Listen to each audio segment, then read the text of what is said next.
Hi, everyone. My name is Natalie Pinto. I'm a member of the Career Services team, and I'm delighted to be your workshop facilitator for our Networking and LinkedIn workshop.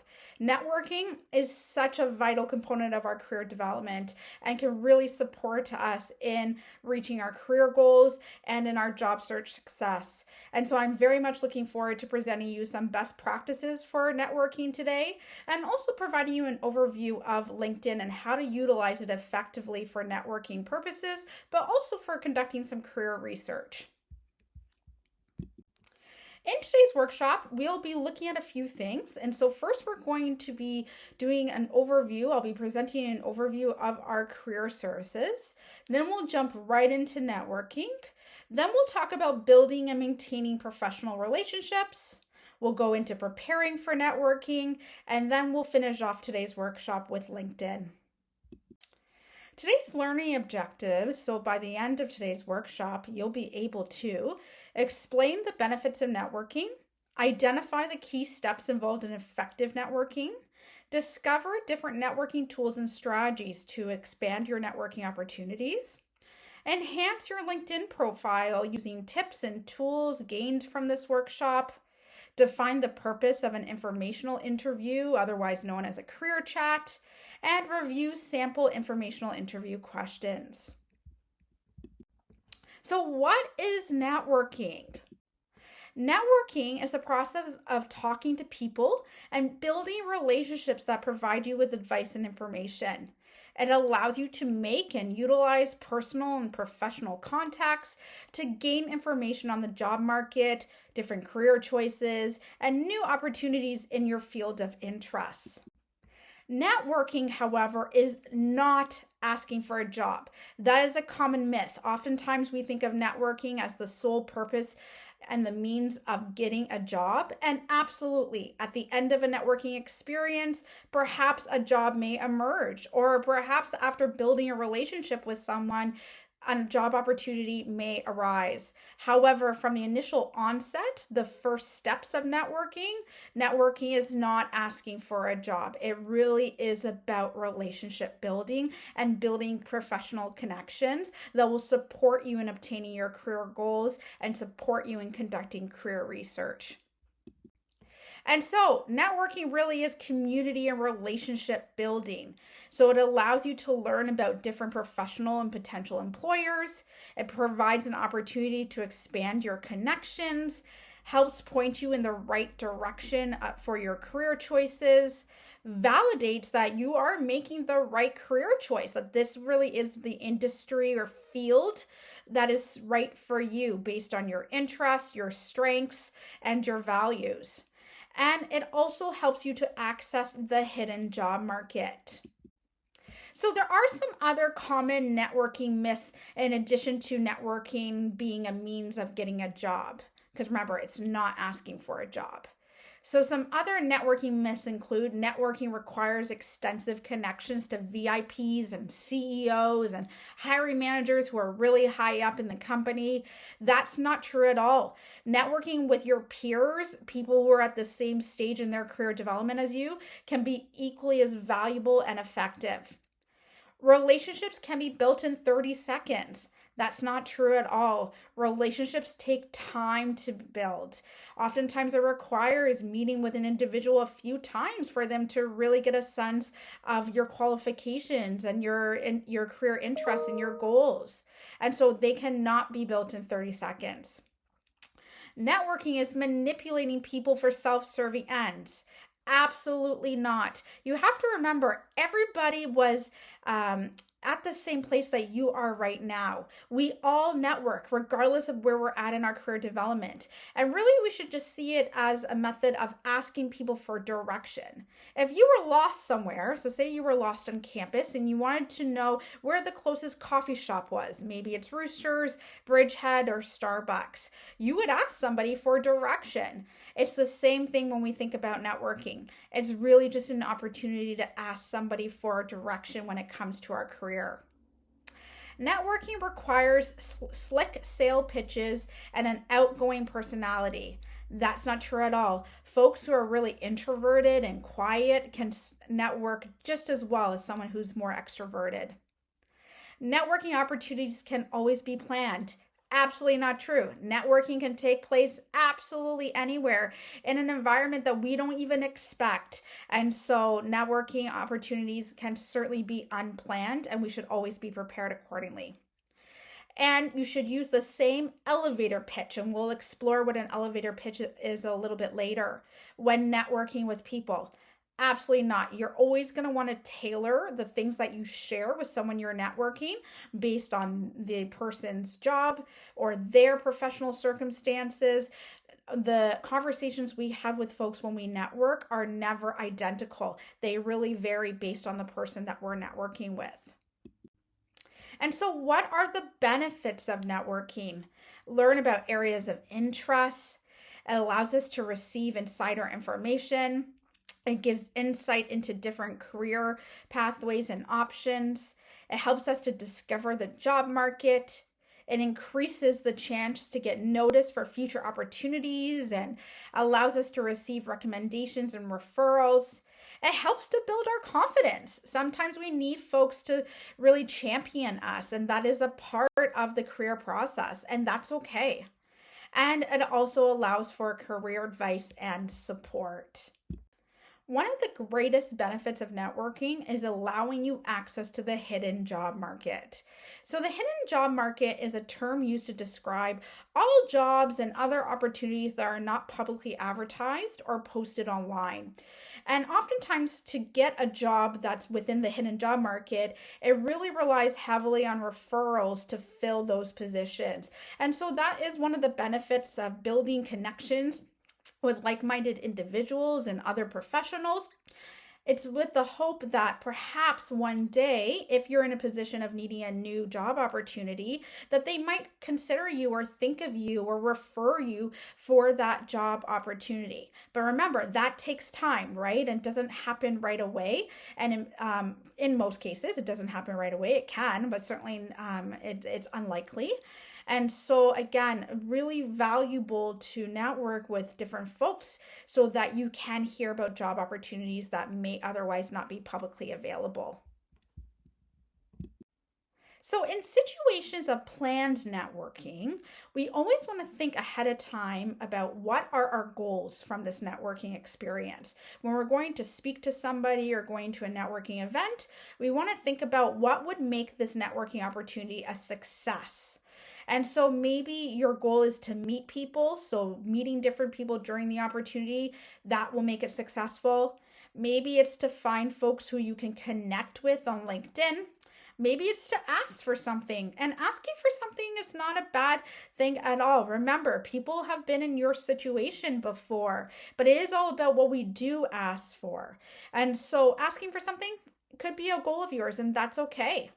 Maybe it's to learn more about a particular industry and to see if working in that industry is right for you. And perhaps it is ultimately to find a job at some point, but we just have to remember if that is your ultimate goal, it's unlikely to happen right away. And we don't want to lead with asking, do you have a job for me? And so there are a variety of networking fears. Oftentimes when I'm speaking to students about networking, they ask me, how do I even start networking? It feels really overwhelming. And how do I reach out to people? How do I even get that conversation started when I am with the individual I'd like to network with? And also, what if they don't want to meet me? What if I spend time reaching out to numerous people on LinkedIn or sending approach emails or going to networking fairs and they don't want to actually meet with me? That's okay if that happens. So I'm going to, throughout the workshop, really talk about how do I start, how do I reach out, and how do I get that conversation started. But what I do want to say about the subject matter of, getting silence, not hearing back from the individual who you've reached out to, that's okay. If you reach out to somebody and they don't respond, or they do respond and say, unfortunately, I don't have time to meet with you, that's okay. Be really proud of yourself for actually reaching out to that individual and then move on to somebody else. Don't put all your eggs in one basket. Just because you have one individual in mind doesn't mean that there aren't other people that you could network with instead. And so how do we network? So I really like to use an acronym when it comes to networking. Reach out, REACH. And each letter stands for a crucial and important stage in networking. And so the first stage of networking, or the first step perhaps we could say instead, is reflect, R. And so we want to reflect on what industries, fields, companies, or roles are we interested in. Then we want to explore, the E. Find people who are doing what you're interested in, and so you're going to be exploring and conducting research. A, for approach. Connect with people you want to speak with and learn from. C, converse. Have a conversation. Conduct an informational interview or career chat. And H, hang in there. Stay in touch with the folks that you meet while networking and maintain that relationship. So as we go through the rest of the workshop, I'm going to touch on each part of this acronym and go in a little bit further in terms of how you complete and fulfill each step of the networking process.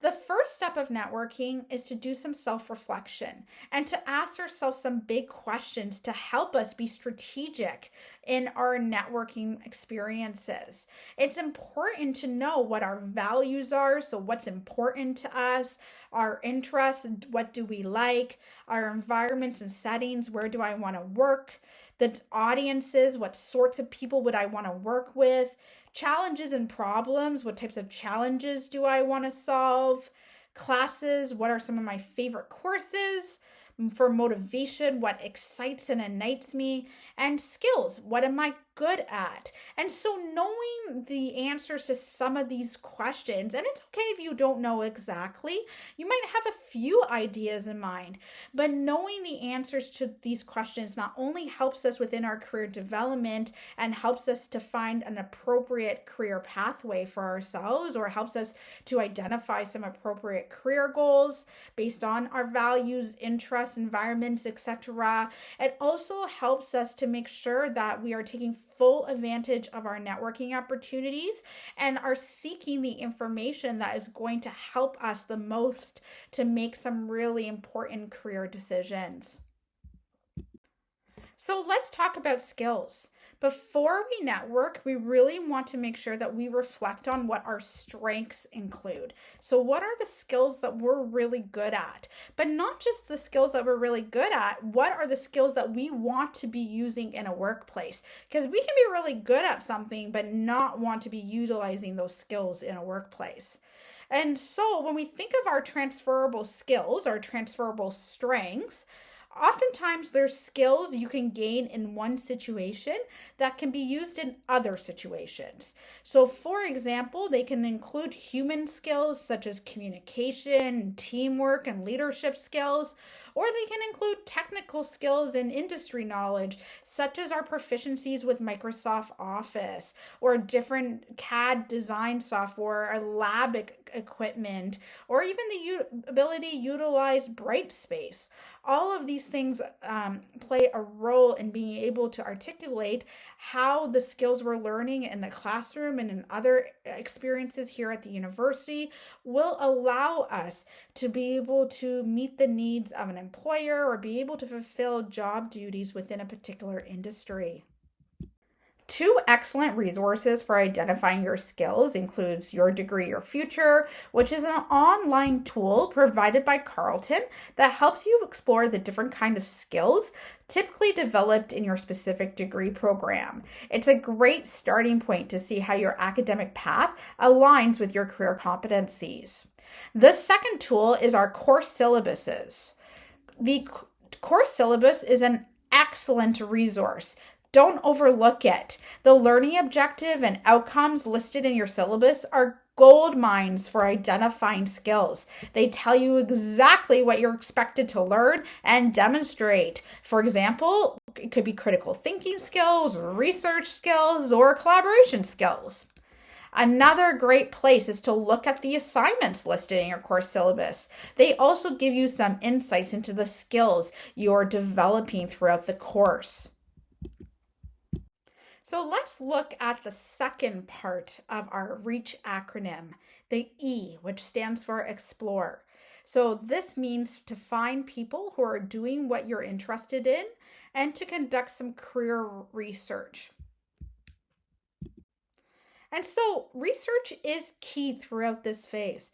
We really want to make sure before any type of networking experience that we do some research on the individual that we're going to be networking with or on the industry that they belong to. We want to make sure to review the company website if that individual works for a particular company. So you not only want to review the About Us section, so the mission, vision, and values of the company, but if you could also look at any annual reports that might be available to you on the website, or even into any awards that the company might have earned recently for some of their projects or some work that they've been doing. You could also review their social media profiles. But of course, if you do see anything negative, you won't want to bring that up when you're networking with the individual. And also, you want to reflect on what the employer's challenges are. So, the individual, depending on what organization they work for, that organization might be experiencing some challenges at this current moment. And so, you want to think about how could I be of value to that organization? How could I help them in resolving any challenges that they may be having at this time? And then you also certainly want to do some research on what are their most recent successes. And so, researching the employers attending different networking events or before networking opportunities, such as a career chat or an informational interview, can really make you stand out and really help you to appear prepared for that networking opportunity. Some other tools that you can use for conducting research ahead of a networking opportunity include the Canadian Job Bank website, also a website called Career Directory. Some different professional associations can also be helpful in finding out information about the industry that you may want to bring up while you're networking. Glassdoor can also be a really great resource, and certainly LinkedIn. LinkedIn can tell you so much about a particular industry or company, or even provide you some insight into the professional accomplishments of the individual you may be networking with. A key step to networking is identifying ahead of time people whom we could network with. And so these could include professionals within your field of interest, but could also include professors, friends, family, or people within organizations that have come up in your research.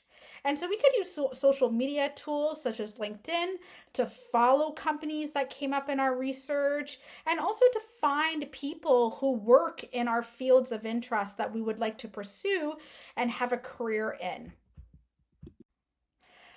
Networking doesn't have to be with people who we've never met before. We can absolutely network with those who are closest to us, those who are already within our valuable communities and who already belong to our networks. Don't hesitate to ask your family, your friends, colleagues, professors here on campus, your TAs. Your TAs are really great people to have a part of your network and really great folks to be able to ask for valuable career advice from. Supervisors from part-time jobs or other co-ops or internships that you've taken, folks who you're doing extracurricular activities with, and volunteer experiences. Don't discount the members who are currently within your network. You have no idea who people know and what types of advice they might be able to give you. You don't want to assume they don't know anyone who works within your field of interest. It's really important to ask to make sure, because you might go up to an uncle or an aunt at a family gathering and you might assume they don't know anybody who works in my field of interest, but you might ask them about it and they might say, actually, my neighbor down the street works for a company that's related to your field of interest. Let me connect you.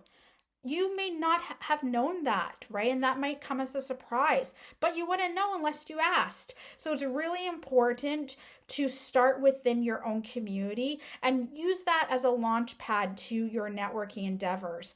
It's also a great place to start if you're feeling nervous about the process of networking or you've never done it before, because you already know these people. And so it can help to break the ice a little bit and help you to practice. It's a little bit of a low stakes, right? And so it's a really, really great place to start and great place to practice, especially if you've never networked before. So don't forget about the people closest to you. They can be super, super valuable in our career development and throughout our networking processes.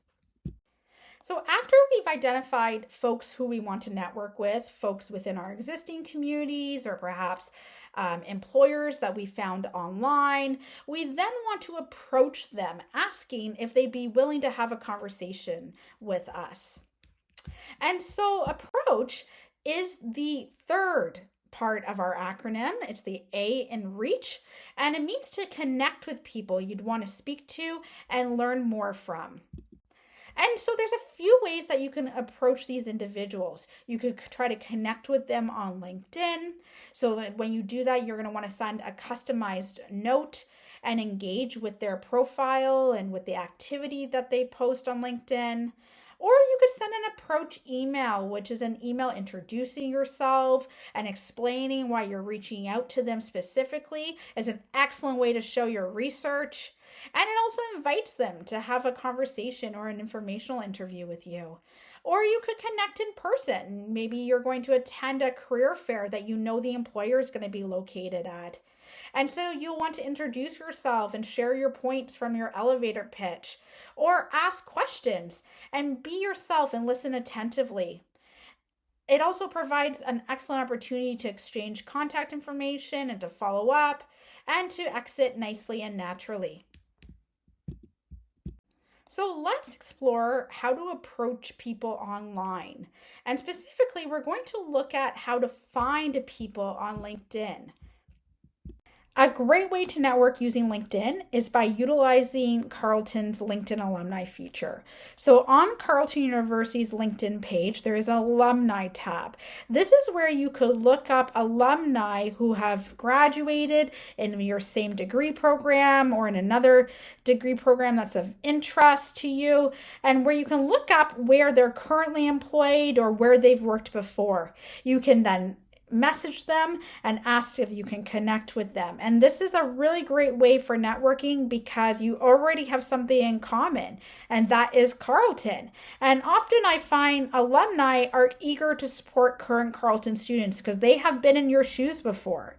And so this can be an excellent way to start networking, to dip your toes into networking if you haven't done it before, and also to practice networking on LinkedIn because the stakes are a little bit easier because you're going to be connecting with folks who have something in common with you, and that is that Carleton connection. Another really cool thing about LinkedIn alumni is you don't have to just search by degree program.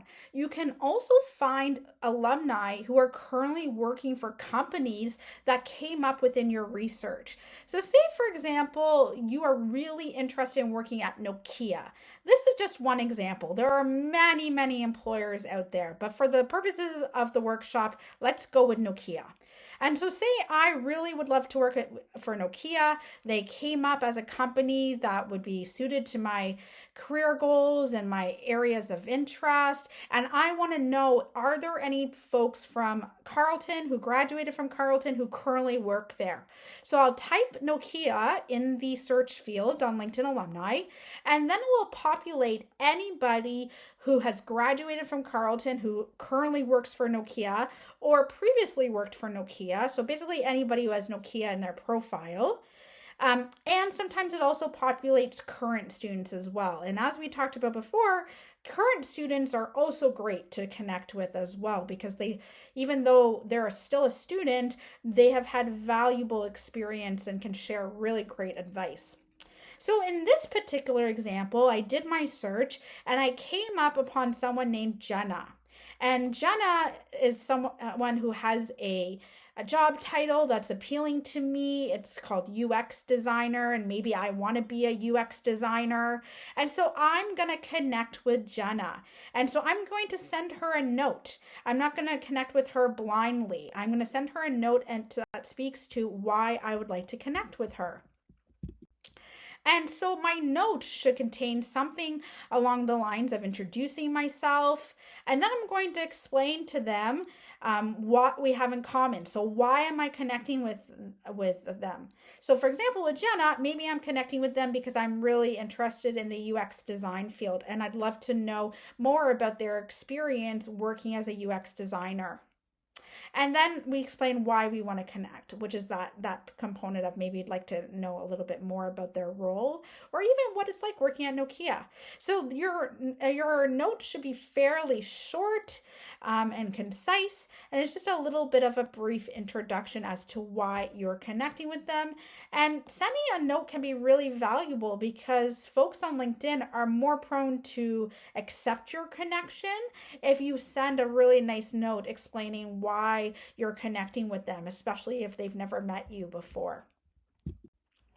And so another really cool feature on LinkedIn is a feature that's called asking for an introduction. And so if you and the person that you'd like to network with have a mutual connection, so in my case with Jenna, I have someone named Steven who I'm connected with, who is also connected with Jenna. I can then go and ask Steven to introduce me to Jenna, to facilitate that introduction. And that can also be a really valuable way of making connections, because if I'm being introduced to you by somebody else who's a part of my network, I may be more prone to want to connect with you and to speak to you because you're basically coming referred. It's kind of like that hidden job market discussion that we had a little bit earlier. And so this can also be a really great way to connect with someone on LinkedIn and be able to grab their attention and encourage them to want to connect with us to have some further conversations. And so it's also a great idea on LinkedIn to follow employers, because this allows you to gain some further insights on what it's like to work for the company, and also allows you to read about some folks who work for the company, especially if those folks are really active on LinkedIn or creating posts about their industry or about the work that they're doing. So following employers is a really great way to be able to attain information and to be able to find people who you could potentially connect with. And so the way that we want to find people, so I'm just using Nokia as an example again. Say we want a job at Nokia and we want to know what is the process for getting a job. We might want to network with someone in HR, so potentially a talent acquisition specialist or a campus recruiter or even an HR professional. And so we'll go to the People tab and we'll type in different job titles of folks who we would be interested in connecting with. And so on the screen, I have different job titles of people who are more in recruitment. So again, talent acquisition, campus recruiters, but you could also put director of software engineering, or you could put manager of UX design, for example. And so it does require some trial and error. You might have to type in a few different things to be able to find the most appropriate people who could be valuable to you to network and would have some really great insights to help meet your career goals or your career objectives. We just talked about how to find people whom we could network with on LinkedIn, but we can also find people in person as well. Great places to network and build relationships with professionals include attending networking and career fairs, going to lectures and talks, attending our classes where we get to meet other students here at Carleton, or even start to build relationships with our professors, going to our professors' office hours, attending departmental events and workshops, attending events hosted by your student societies and different clubs here on campus. Oftentimes our student societies and clubs on campus host events where they bring in employers. Also, by keeping in touch with people from previous work experiences we've had and other co-ops and professional experiences. Also, through industry showcases and conferences. If we have opportunities to attend conferences, they can be great places to find people whom we can network with. And there are so many other places as well. So after we locate and find people online through LinkedIn, or we meet people in person, we may want to send them an approach email. We may also do this if people come up in our research as well. So perhaps we go to a company website and we find the name of the person who's responsible for the HR activities for the organization. Either way, whether or not we've had previous interactions with them or haven't had previous interactions with them, we may want to send them an approach email to engage with them further and continue the conversation. And so the approach email should introduce who you are and give an explanation of why you're reaching out and your professional interests and experiences. It's an excellent opportunity to show that you've done your research and that your email has purpose. Clearly state that you're looking to conduct an informational interview or have a conversation with them, and provide options in terms of dates and times. And so this is a sample approach email. On the slide contains a link to our Career Services website where this template is available for you. Of course, before sending the email to a professional or somebody within your network, you want to make sure that you tailor it appropriately to your own personal circumstances. So that includes to your own skills and career goals and previous professional experiences. And so let's look at the fourth step of our REACH acronym, converse, which is to have a conversation or conduct that informational interview you're requesting from your approach email.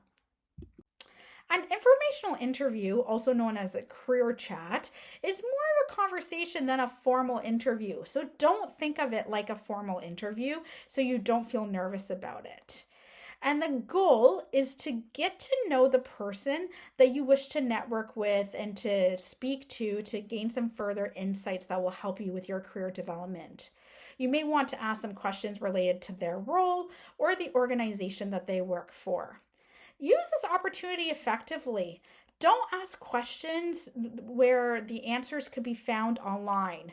You're looking for insider information. And it's a two-way street, so prepare to answer questions that they may ask you of you as well. And so while I'm telling you this is not a formal interview, you do want to prepare ahead of time and think about some things that you may want to bring up about your skills and qualifications that may be of interest to the person that you're speaking to. And then discover ways to stay in touch to continue that relationship. So maybe it's adding them to LinkedIn afterwards, or maybe it's sending them emails periodically to share articles or updates or information on accomplishments that you've recently had. So what do we chat about when we have an informational interview with someone? So we may want to ask the person about their job and their career path. We may want to ask them about the organization they work for or what the workplace is like. We may want to ask advice specific to our current situation and advice related to meeting our career goals. We may want to ask about the industry and the labor market. And certainly we can also ask if they can recommend other people that we connect with. And so it's really, really important that before any informational interview that you are prepared, that you've researched the organization, you've looked up the individual on LinkedIn, and that you come prepared with some thoughtful questions. And so you might be wondering, what types of questions should you ask? So I have a few here for you to consider. So you may want to ask about the person. So what part of the job do they find most satisfying and challenging?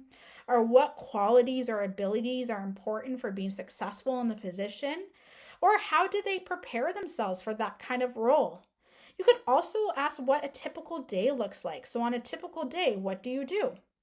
You may want to ask about the field. So how did you get started in your current position? Is there a typical career path within this field? And what would an entry level job be like? You could also ask about how do you see this position or field changing in the future, which is one of my favorite questions. This allows us to be strategic in our learning and skill development as we progress through our academic journey and consider what we'd like to do post graduation. And then also ask for some advice. Is there any advice you'd give to someone entering this field? Or my other favorite question, what are some things about this field or role you wish you knew when you were in university? Remember, it's very likely these folks have been in your shoes before. And so asking them a question like that can give you tremendous insight. And then you are welcome to ask if there's anyone else you'd recommend I chat with, if you feel it's appropriate to do so in the environment or the circumstances you're having this conversation. And so I was watching a panel of employers who were sharing advice with students on what not to do when networking. Can you guess what the number one thing they said not to do? I'll give you a moment to guess. If you guessed, don't ask me for a job, you are correct. That's what they said. They do not want folks to ask them for a job. And so what they meant by that is, especially if it's at a career fair or networking fair, they don't want you to come up to them and just say, "Hi, my name is so-and-so. I need a job. Do you have one for me?" They don't want that, okay? Instead, they want to get to know you. They want to hear about your interests, your skills, about your previous experiences, your passion for the industry. They really want to get a sense of your personality more than anything. That helps to build the relationship. So really, it's important that when you're networking with somebody, you really want to focus on building the relationship before asking them if they have a job or can help you to get a job. And so let's dive into networking events such as career and networking fairs. And so some guidelines to consider before attending a networking event. First, I know I've mentioned this before, but I can't stress it enough. It's super important to research who is going to be attending that networking event. Who are the potential people that you could connect with? So you want to research the employers or professionals you may end up speaking to at the meeting or the event. And you want to write down a list of questions you would like to ask them. Again, you want to reflect on your goals. So what do you hope to learn from attending that networking event? And then clearly identify the role that you want to take. Consider details such as industry, size, company, lab, types of opportunities they provide, and work culture. Those could be questions that you may want to ask about because perhaps one of your goals is finding out information related to those pieces. Make sure to dress professionally, dress to impress, and dress accordingly in a way that will make you feel your best. And then develop your speaking points. So have an awareness of your strengths and what you have to offer. Obviously, know your name and your education and your career goals. And then also talk about your career interests and your research interests. So it's really important to think about those talking points ahead of time before attending the event. And so when you first arrive to the event, you want to enter. That's step number one. So it's the opportunity to introduce yourself to the employer. And so you want to maintain eye contact. That's a sign of respect. You want to be friendly, so smile, stay positive. And smiling can be really great, especially if you're feeling nervous. It can help you to calm your nerves and help to disarm the other person that you're talking to. So don't forget to smile. Don't be shy and offer a handshake. However, before going up to the person, pay attention to how they're interacting to the people before you. Are they looking like they want a handshake? Are they looking like perhaps they want a fist bump? Or perhaps they don't want to engage in any physical contact? Just be mindful that some folks may not be comfortable with handshaking. And so take that employer's lead. Pay attention to, like I mentioned, to the employer's interactions with others prior, which will help to dictate how you'll interact with the employer. And then avoid as an icebreaker complimenting people's personal traits. I know it can be so easy to go up to someone and say something personal about them, like, oh, I really like your outfit, or I really like your shoes, or I really like your perfume that I can smell. Try to avoid doing things like that because you never know how they're going to be received. Instead, just focus on introducing yourself and talking about why you're excited to speak to them and why you're interested in the company, and then continue from there. And so, some conversation starters. Honestly, I think a lot of people get really nervous about networking because they think they have to have an amazing opening line. They have to have an amazing elevator pitch that they have to deliver right away as soon as they say hello to somebody. But that's not the case as well at all. Honestly, when you approach someone, just simply go up to them and introduce yourself. So if I'm at a career networking fair, I'm going to go up to somebody, I'm going to say, hi, my name is Natalie. How are you doing today? And then you can ask a simple question like, how are you finding the event today? Or, oh, I see that you work in HR. What is your specific role in HR? Or I see you work for X department. What is your role? Or perhaps they're not wearing a name tag, so you might just want to say, what do you do for the company? And then you can say, what has been your favorite work project so far? These are just examples. You could ask a wide variety of questions. But what I hope that you'll take from this is that you don't need to go up to the person and start rambling and talking about all your skills and experiences right away. A simple introduction, just saying, hi, how are you? Can you tell me a little bit about your role or the company or how you're finding the event, can be really impactful at helping to build rapport and start the conversation. So the second step is to engage with the employer. So while you're talking to the employer or the professional, make sure to assess your body language to make sure that you're not appearing closed off. You really want to try avoiding standing there with your arms crossed like this. Although I know for some people it's a comfortable position to take. I know for me in particular that I find that to be a comfortable stance, but it often means that you're closed off. So you want to avoid that. You want to listen and be attentive. You want to ask open-ended and relevant questions.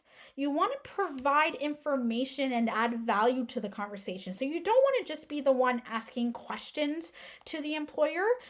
Absolutely, you're going to ask a question, they'll give an answer, but then you want to go off their answer instead of just asking another question. You want to paraphrase, you could paraphrase and summarize if that's helpful in terms of your attentive listening. And then you're also going to want to try to connect with them on similar interests. So let's do an example. Say, for example, I go up to someone, I say, hi, how are you doing today? Explain your role. They talk to me about their role. And I'll say, oh, that sounds really cool. I actually learned all about that in my class. During my class, I had to do this project. And then you allow them to speak and acknowledge what you say. And then you might ask them another question, allow them to respond, and then you might give a response or some sort of feedback to what they just said. And so that's how you want to engage the conversation. You don't want to just be like, tell me about your role in the company. They share and you say, okay, oh, can you tell me about other things too? And then they say, okay. And then you say, can you tell me about this? You don't want it to be just like that. So a tip, when you get nervous, remind yourself that networking is just having a conversation. Think of it like, the employer is a professional who's also wanting to get to know you as well. So it really is just like a conversation. And so some other communication strategies. Avoid when talking about previous experiences, professional experiences especially. Avoid including too much business jargon. We often think, especially if we've had some professional experiences within that same field of interest, that the employer is going to know what we mean because they're in the same area. But that's not always the case. Sometimes there's certain terminology that is very specific to the organization you previously worked for. So try your best not to include business jargon. Also, use facts when describing yourself and avoid fluffy words such as, I'm a hardworking professional. What does that even mean? Instead, give specific examples of what you've done to prove your work ethic. And don't feel pressure to tell your whole story. Remember what I said, when you approach them, don't just give your whole elevator pitch right there and then unless they specifically ask for it. Give perhaps part of your elevator pitch, allow them to ask you some questions or you to ask them questions, and then give them the other part of your pitch. And demonstrate how you can add value to the organization.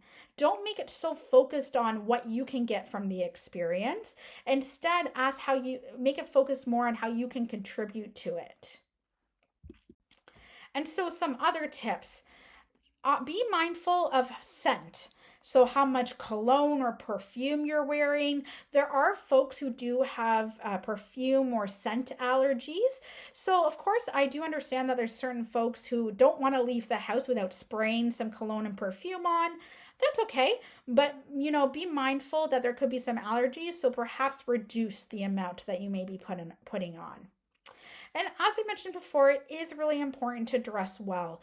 Dressing well proves to the employer that we really want this experience because we took some time to put the effort in to get dressed up and to pay, and that we paid attention to our appearance. And so when I talk about dressing well, I don't mean that you always have to come to a networking event in a formal business suit. It really depends on the event and the employer, but you don't want to come in your pajamas or even sweatpants per se. You do want to look polished and professional, however that may look and feel to you. Everybody is very different, and if you have any questions about that, please come to Career Services so we can provide you some further guidance and advice. Ask for the name of the employer and ask for the employer's name and repeat it throughout the conversation so you don't forget it. I'll confess, I'm terrible with names. I often forget names. And so a really great way to, if you want to remember the employer's name, is to repeat it throughout the conversation so it sticks in your mind. Try your best to avoid making jokes. Sometimes our jokes land and it's helpful in building rapport. But unfortunately, sometimes our jokes don't land. And the reality is we may not know what will land with certain people and what won't. So if you're not sure if your joke's going to land, it's best to avoid making it. And have those pitch points ready. And so I've talked about elevator pitch a lot throughout this workshop, but we are getting to it. I'm going to talk about it more, especially for those who have never heard of an elevator pitch before. And we're here. I mentioned we're going to talk about it, and we have arrived. Let's go right into the elevator pitch. So what is an elevator pitch? An elevator pitch is a short, persuasive summary, typically about 30 to 60 seconds long, that clearly communicates who you are, what you do, and what you're looking for or able to offer. It's called an elevator pitch because it should be concise enough to deliver during a brief elevator ride. Often includes what you're studying, so your program and degree, when you're expected to graduate, because employers often want to know about that, your career interests, your key skills and strengths, and a question to keep the conversation going. Because after you give your short elevator pitch, you still want to have a dialogue with the employer. And so as I mentioned before, sometimes when we're giving our elevator pitch, we might give it in one, full 30 to 60 second speech, or we might give it in stages. We might talk about a few things and then ask a question.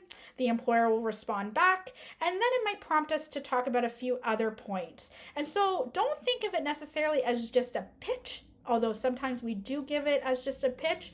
Think of it as more points that we want to prepare in advance to be able to share during a networking experience. And so remember those questions that we talked about earlier, the questions that you could ask during an informational interview? These questions can also be really great questions to ask while networking and while sharing our elevator pitches to be able to keep the conversation going. And so after we're done networking with the employer, we want to make our exit. And so we thank them for their time. We ask them for their email or ask them if we can add them to LinkedIn.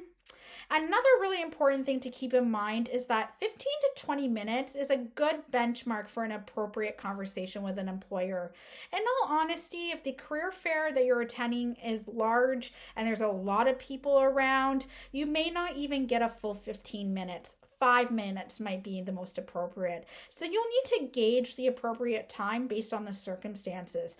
If the employer seems really engaged and really wanting to keep the conversation going, then lean into that. But just be mindful of time and that the employer may want to talk to some other people, but that you also may want to talk to some other people too. Don't make sure that during any kind of in-person networking experience, especially at an event where there's multiple people to network, that you give yourself the opportunity to meet other employers, unless there's really only one or two that you research in advance that you know specifically you only want to talk to those folks. I recommend, though, not just putting all your eggs in one basket. You might think that there's only one or two employers there who would be interested in hiring people with your background, but you never know. There could be other employers there as well who could offer tremendous opportunities that you didn't know existed.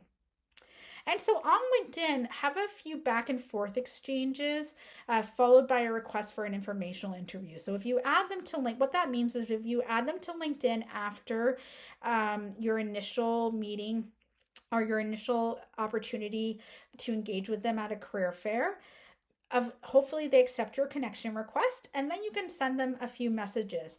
If there is some correspondences back and forth on LinkedIn, try to limit them to a few back and forth correspondences, and then ask them if you can have an informational interview in person or virtually or even on the phone to be able to continue the conversation.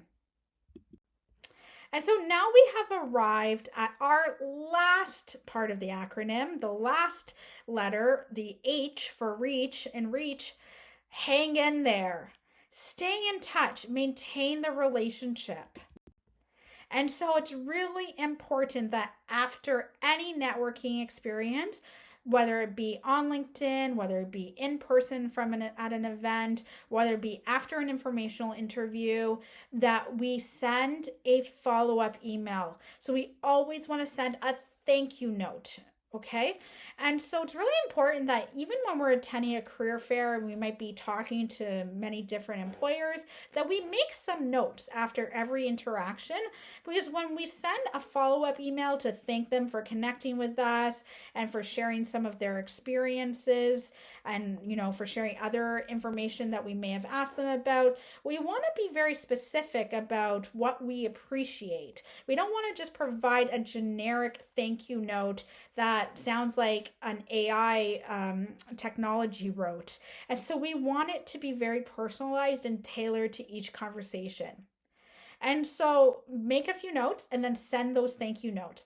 It's really important that the thank you note be sent promptly after your interaction. So within a couple days max. And so within the thank you note, if say they asked you to send your resume or something else, do make sure that you include that. And again, make sure that you do send it promptly. And then use this opportunity to keep in touch. Give them updates on your progress. Share some resources that they might be interested in. And, if they're having any events like at their company and they need volunteer for them.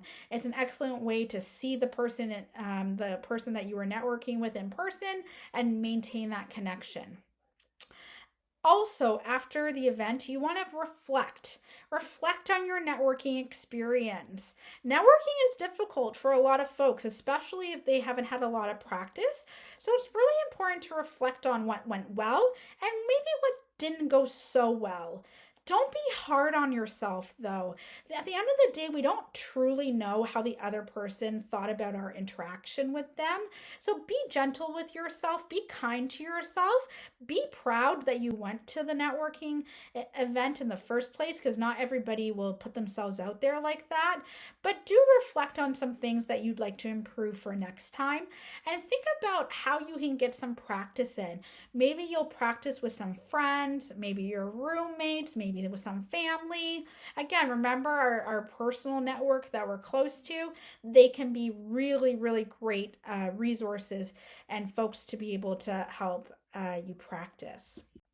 Most importantly, after any networking experience, reward yourself because it is hard to network. It is hard putting ourselves out there. It is hard talking about ourselves. And so please reward yourself and be proud of putting yourself out there and seeking opportunities that will support you in your career development. Now we're going to explore LinkedIn a little bit further, and I'm going to provide you some tips and advice for building your LinkedIn profile. So, LinkedIn is the largest online professional networking website or social media platform. It has over 750 million users, is available in 200 countries. 55 million companies are on LinkedIn, and 87% of recruiters use LinkedIn to find talent. And talent means folks who are applying or getting hired by organizations. And 3 people get hired from a LinkedIn lead every minute.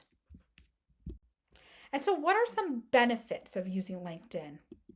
It showcases your professional self and advertises what you're looking for.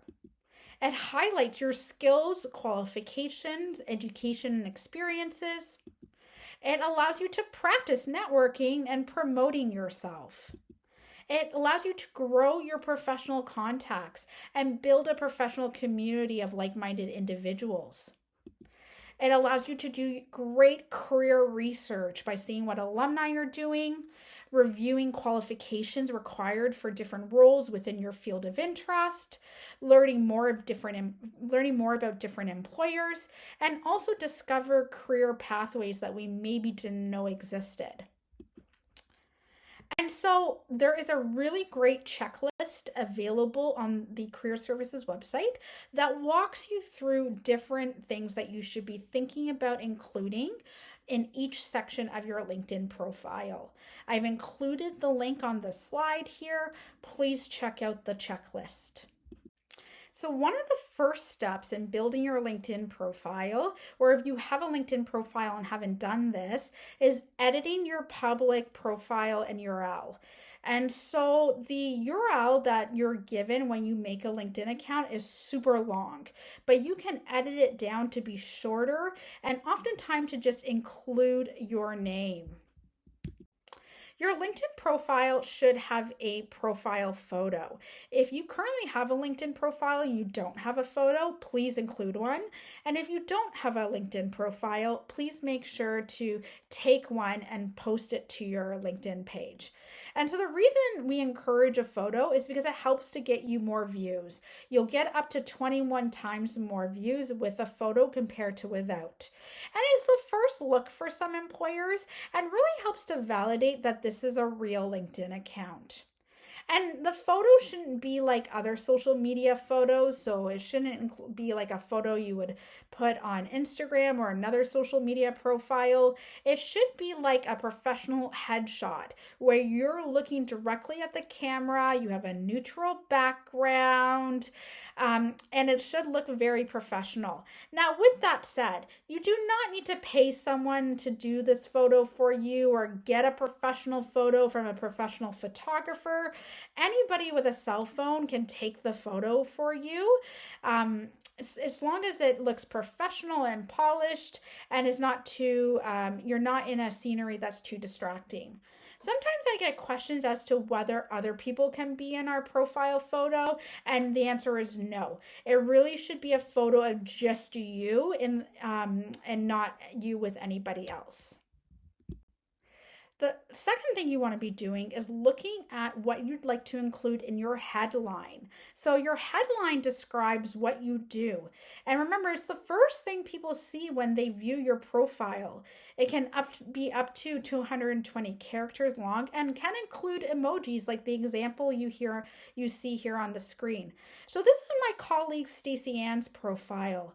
As you can see, Stacey Ann has decided to include keywords that represent her professional brand. that. She talks about, she mentions rather that she's a learning experience designer because that's the field she and I are both in. She works in career development, and she's a Lego Serious Play facilitator, which is something that she does on the side. And so, as you can see from her headline, she also includes some emojis. Emojis are a really great way to be creative and to add a little bit of personality to your headline. Some types of headlines that you may want to consider putting on your LinkedIn profile. It could be a sentence related to your degree program and your career aspirations. So for example, you may put psychology major, pursuing a career in counseling and mental health research. Or you might choose some keywords that represent your professional brand or your career goals. So for example, you might put aspiring biologist, wildlife enthusiast, and researcher, or aspiring teacher and world traveler, or just your degree program and where you study, such as aerospace engineering student at Carleton University. Or you could put a sentence regarding an accomplishment, like an award-winning student leader who is passionate about renewable energy, community, and solving problems. The next thing you want to do is to pick a photo that can act as your banner photo. So your banner is that long rectangular space at the top of your LinkedIn profile that sits behind your profile photo. On the screen here is a screenshot of my cat Lady's LinkedIn profile. And you can see here that Lady chose a profile photo that shows a little bit of her personality and is representative of who she is. So she chose a profile that had a pink background because she loves pink and she's very girly. But she also wanted to have some pictures of cats because she's a cat and she wanted that to be represented. And so that banner photo is really an introduction to your profile. And it's an opportunity for you to be more creative than you can be with your profile photo. It shows some personality, or at least it can show some personality. It can also show a little bit about the personal aspects of our lives. Traditionally, LinkedIn should be really about our professional brand, but we can infuse a little bit of our personal lives as well within that. So we can include a photo that is related to our hobbies, our interests, our travel, perhaps, to show some well-roundedness in our profile. So some ideas for different photos that you could include in the banner section. It could be a workspace, a city landscape, physical architecture, people you serve, a cause or a mission, tools of the trade, a picture of you doing some work, solid color or texture. It doesn't actually have to be a picture of something. It could just be a solid color. Or it could be a photo that has a quote that has a lot of meaning to you. And so some other banner templates that you could use are on Canva. So Canva has a whole list of banner templates, and a lot of them are free to use. Some of them do require a premium account, but certainly if you are looking for a banner idea, definitely check out Canva. The next section of your LinkedIn profile is the About Me summary.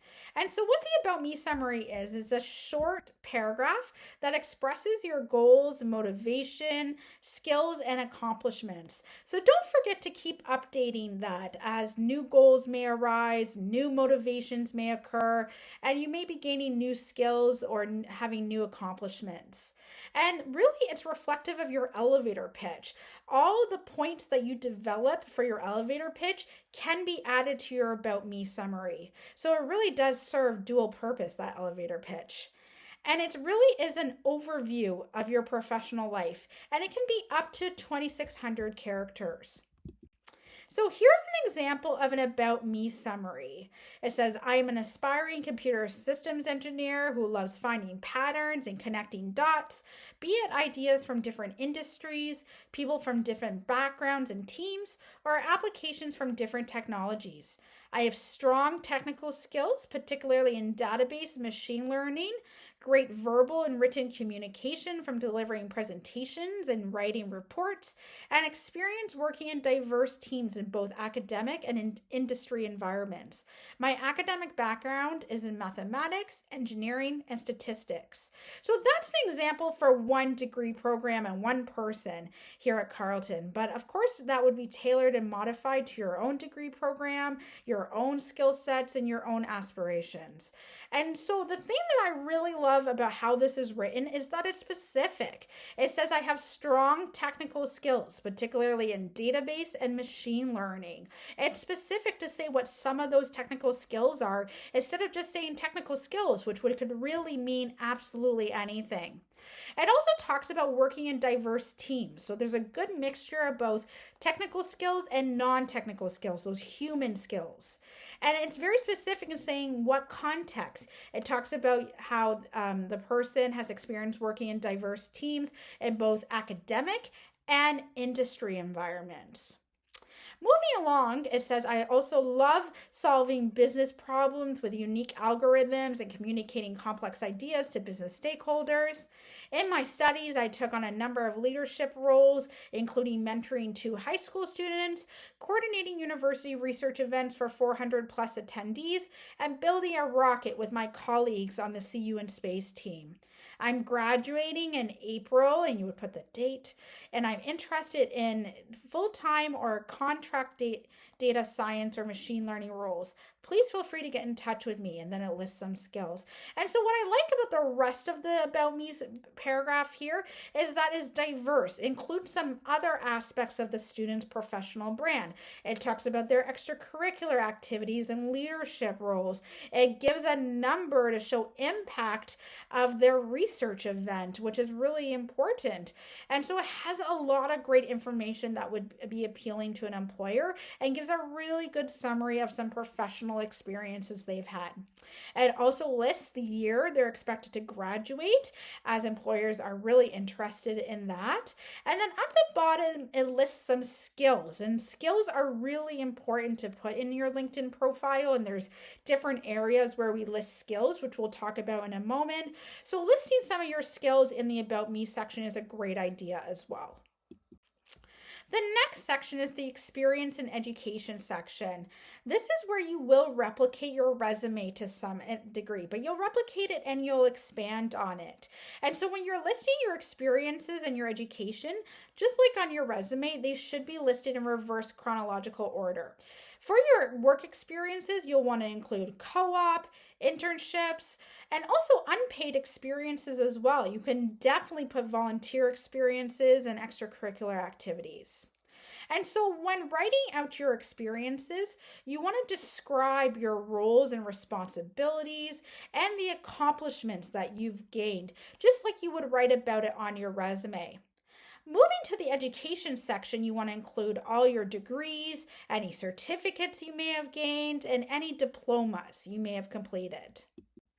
And so here's an example of an experience section and an education section. So here is someone's profile. They are a career consultant with our career services. And so as you can see here, there are some bullets that describe what's involved in being a career consultant. And it also lists some key skills utilized in this experience, or gained, I should say, perhaps rather, gained from this experience. And then there's the education section. So this is my education section. And so here I list my education. If I had expanded the section, you would have seen my degree from Carleton. I'm a Carleton grad. And so it's really important to put all your educational endeavors after high school. You don't include your high school experience, and so you would put that you're currently studying at Carleton and the name of your degree program. You would put when you started studying to present. And then certainly if you have any licenses and certifications to put as well, please include that. So, when you're communicating your skills, the different tasks you've been involved in, your accomplishments on your LinkedIn profile, you want to use something called SAR, situation, action, result. SAR statements are the bullets that we put on our resume, and they include information on the situation. So, what was the task at hand? The action, what did you do? And the result, what did you accomplish or learn? And so you want to make sure that the detail you include under your experiences, so that again, paid or unpaid experiences on your resume, include all three aspects: information about the situation, the action, and the result of key tasks that you've performed and key skills that you've gained.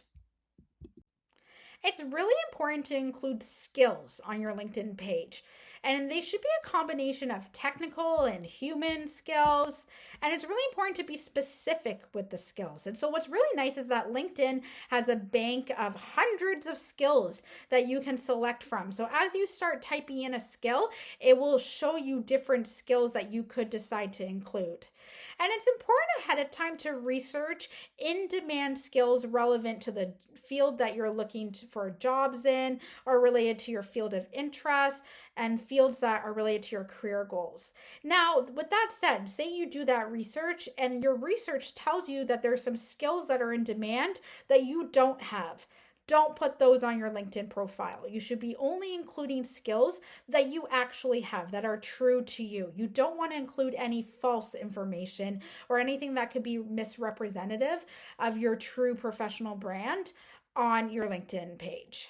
And the other reason you really want to have skills is because when employers, so recruiters, are looking for talent on LinkedIn, they're often using a system where they type in skills that they're looking for, and then people whose profile have those skills listed will show up, and then that allows them to see who could potentially be a good fit for jobs they're looking to hire for, and then they may connect with you. And so it's really important for that aspect as well, especially if you're looking for a job, to make sure that your skills are up to date and accurate, so that when recruiters are looking for talent, you may possibly appear on their list if your skills match the skills that they're looking for.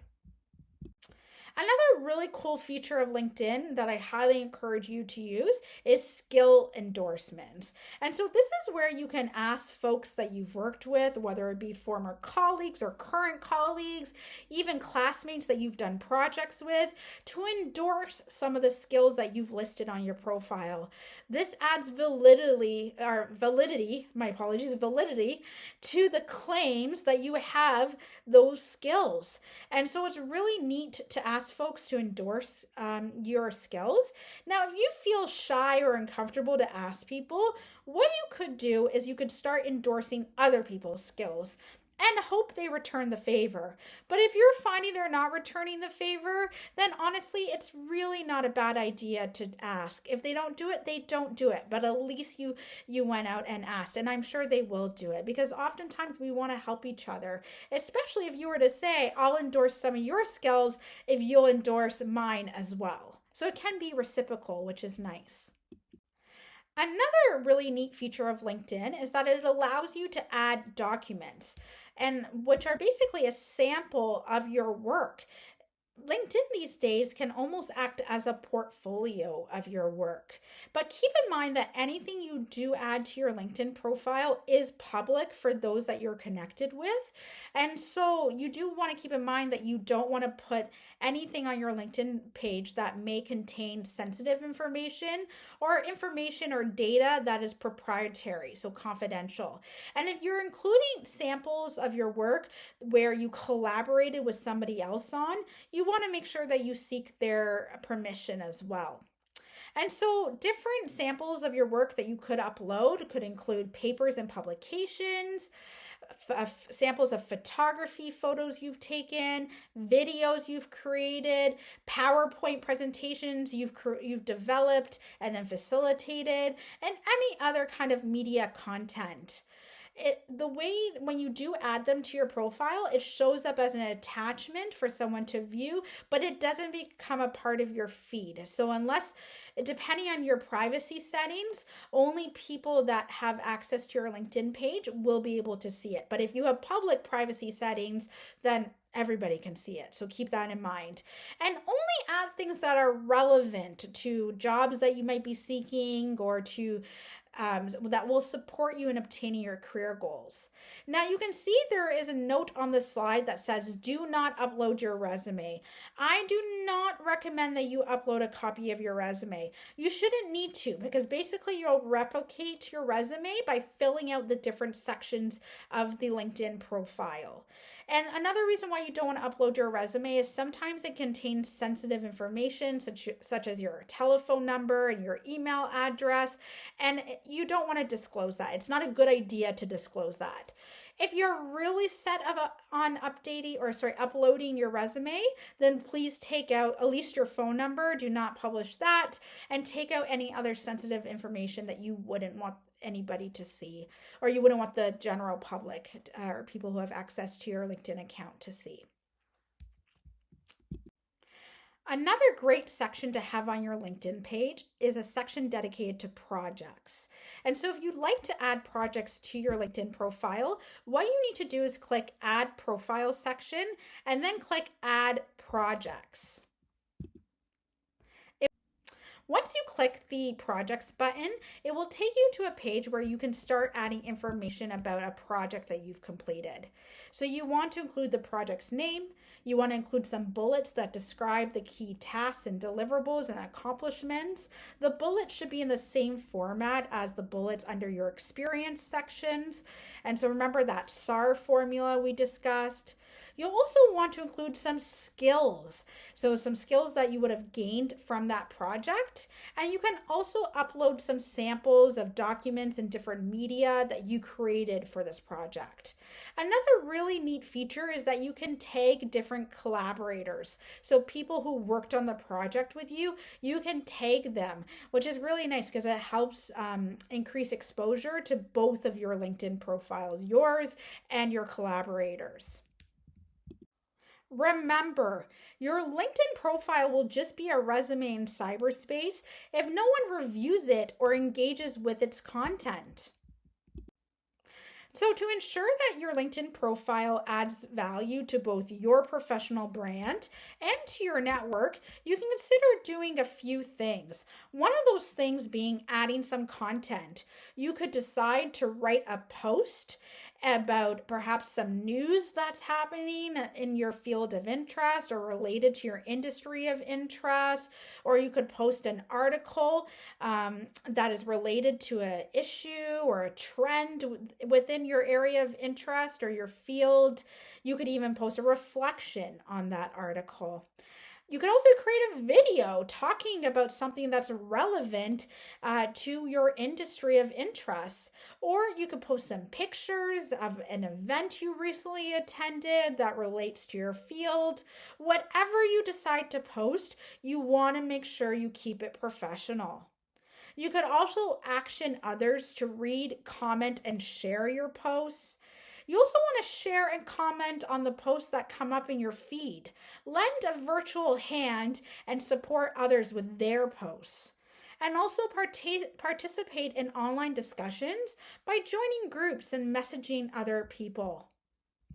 Now let's talk about AI in our career development. AI can be an excellent tool for supporting us with our career development and with our networking endeavors. It can help us with career exploration. It can help us conduct that research that's really important prior to going on an informational interview or attending a career and networking fair, or even to find companies associated with our areas of interest. It can also help us to develop content for our LinkedIn profiles or to help us create posts. These tools work best when you understand how to use them both effectively and ethically.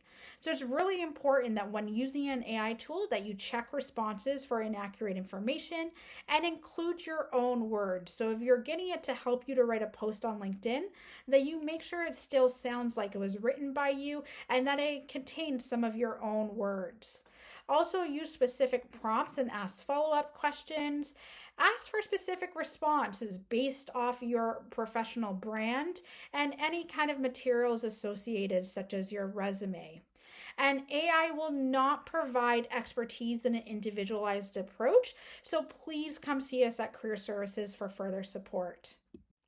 As we near the end of the workshop, there's a few key takeaways I'd like to share with you. The first being that networking is a skill. It takes time to build connections. So don't be discouraged if you try to build a connection with someone and it doesn't really go anywhere. The person doesn't have a lot of advice to share with you. You don't seek the insider information that you are looking for. That's okay. Chalk that up as an experience and then move on to connecting with someone else. Really don't be discouraged if you try to connect with someone and they don't reply to you. That's okay. Just move on to trying to connect with other people. It may take a couple tries before you hear from someone, but the more we try, the more likely we will start to receive responses. So don't be discouraged. Keep trying. And practice your elevator pitch. The more we practice, the easier it will be to talk about ourselves. If you're having trouble with your elevator pitch, come see us at Career Services. We'd be happy to help you practice. Also, practice with some family and friends and seek their advice for different ways for articulating your experiences. Also, practice networking with other people. Simulate as if you're going to a networking event, especially if you weren't feeling good about your previous network experience. You were a little bit unsure if something you said was appropriate or not. Share that with a trusted family or friend, or come see us at Career Services so we can give you some advice and we'll let you know if what you said was appropriate or if there's a different way of framing the information that you'd like to share. And then your LinkedIn profile is a work in progress always, which means you should be continually updating it as you have new experiences and gain new skills. And never stop chronicling your professional brand. If you'd like to receive some further support with networking or developing your LinkedIn profile, please don't hesitate to connect with us at Career Services. You can visit our website, send us an email, give us a phone call, or come to see us in person in 401 Torrey Building. If you'd like to book an appointment with a member of our Career Services team, you can do so through your MySuccess account. We also have 2 social media channels that you can engage with us on. We have an Instagram account and also a LinkedIn account as well. And we have a live chat on our website that you can use to ask us questions. Thank you for participating in this workshop and for your time and attention. I wish you continued success in your academic journey and all the very best in achieving your career goals. Bye for now.